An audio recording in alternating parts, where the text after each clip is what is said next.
A third of them don't snore, in fact, and that often puts people off and the diagnosis might be delayed.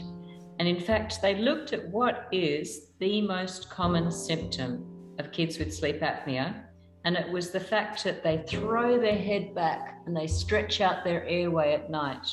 So that's the thing to really look for.